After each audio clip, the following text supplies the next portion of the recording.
My name is Jal and I work here for Emirates Bank International.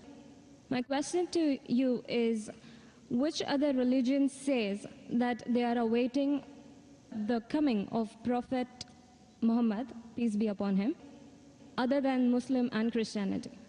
Sisters asked the question that which other religion besides Islam and Christianity says that Prophet Muhammad sallallahu alaihi wasallam will come.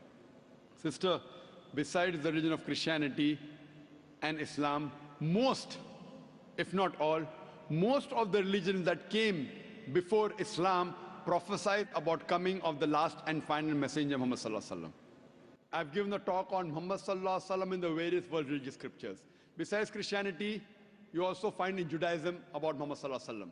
It's mentioned in the book of Deuteronomy, chapter number 18, verse number 18 about the Prophet Muhammad sallallahu alaihi wasallam. It's mentioned in the book of Deuteronomy, chapter number 18, verse number 19. In the book of Isaiah, chapter number 29, verse number 12. In the Song of Solomon, chapter number 5, verse number 16. That's the Old Testament. In the New Testament, Christianity is mentioned in the Gospel of John, chapter number 14, verse number 16. Gospel of John, chapter 15, verse 26. Gospel of John, chapter 16, verse number 7. Gospel of John, chapter number 16, verse number 12 to 14. There are many verses in the Old Testament and the New Testament prophesying about the coming of Muhammad sallallahu alaihi wasallam. Since your name is Jal, and I assume you're a Hindu sister, correct? Yes. I've even given a talk on Muhammad sallallahu alaihi wasallam in Hindu scriptures. I can give a talk for a few hours only on Muhammad sallallahu alaihi wasallam Hindu scriptures. Time will not permit me to go into it. I'll just give the references. If you read the Hindu scriptures are of two types. One is Smriti, the other is Shruti. Shruti means the words of God, in which you have Vedas and the Upanishad. Smriti is the word of human being, in which you have Manusmriti, you have Ramayana, Mahabharata, epics, etc. You also have the Puranas. If you read Bhavishya Purana, it's mentioned Bhavishya Purana, Parva 3, Khanda 3, Adhyay 3, Shlokas 5 to 8, which speaks about Muhammad sallallahu alaihi wasallam. It's mentioned Bhavishya Purana, Parva 3, Khanda 3, Adhyay 3, Shlokas 10 to 27, talking about Muhammad sallallahu alaihi wasallam as the Malacha. He is mentioned in Atharva Ved, book number 20, hymn number 21, verse number 6. Atharva Ved, book number 20, hymn number 21, verse number 7. He is also mentioned in Atharva Ved, book number 20, hymn number 127, verse 1 to 14, which is called as Kuntap Suktas. Kuntap means hiding. It speaks about the coming of Muhammad sallallahu alaihi wasallam, that he will be the praiseworthy, he will have 60,000 enemies, etc. He is also mentioned in Rig Ved, book number 1, chapter number 53, verse number 9. He is mentioned as Ahmad, which means one who praises, in Uttar Chik, mantra number 1500. It's mentioned in Indra, chapter number 2, verse number 152. Yajurved, chapter number 31, verse number 18. He's also mentioned in Atharva Ved, book number 20, hymn number 126, verse number 1 to 14. He is called as Narashansa. Nar means man, person. Shansa means coming from Prashansa, praiseworthy. A man who's praiseworthy. If you translate Narashansa, man who's praiseworthy, into Arabic, it means Muhammad sallallahu alaihi wasallam.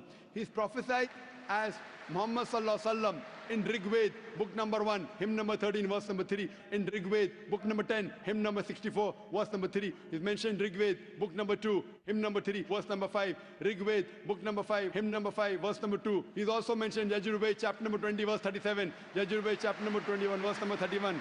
I can go on and on and on, mentioning only the references of Muhammad sallallahu alaihi wasallam mentioned in Hindu scriptures.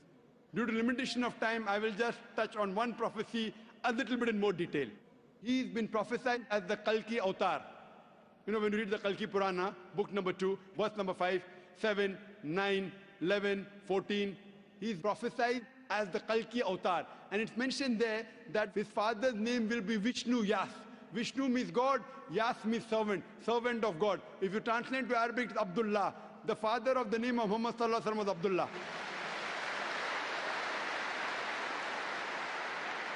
His mother's name will be Sumati. Sumati means serenity, peaceful. If you translate Arabic, it means Amina. The name of the mother of Muhammad sallallahu alaihi wasallam was Amina. It says he will be born in a city by the name Sambala. Sambala means a place of peace and serenity. That is Makkah. He'll be born in the house of the chief of the village of Sambala. He was born in the house of Quraysh. It says he will be born on the 12th. If you clap at every point, it will go on for hundreds of claps, mashallah. he will be born on the 12th month of Madhav, that the 12th Rabbi Awwal. It says that he will be a teacher for the whole of humanity. And we know Muhammad Sallallahu Alaihi Wasallam was sent to the mercy of the whole of humanity. It says he'll get the first revelation in a cave known as Gare Hira. It says he will migrate northwards and come back. Muhammad Sallallahu Alaihi Wasallam went from Makkah to Medina northwards and came back. It says that he'll be given 8 supernal qualities. It says that he'll have 4 companions, talking about the first 4 Khulfa Rashidin. It says that he'll be helped with the angels in the battlefield. We know Muhammad Sallallahu Alaihi Wasallam held in the battle of Badr with angels. I can go on and on talking only about the prophecy of Muhammad Sallallahu Alaihi Wasallam. So if you're a Hindu, and if you believe in the Hindu scriptures, you also have to believe the last and final avatar, the last and final messenger in Hinduism is Prophet Muhammad, peace be upon him.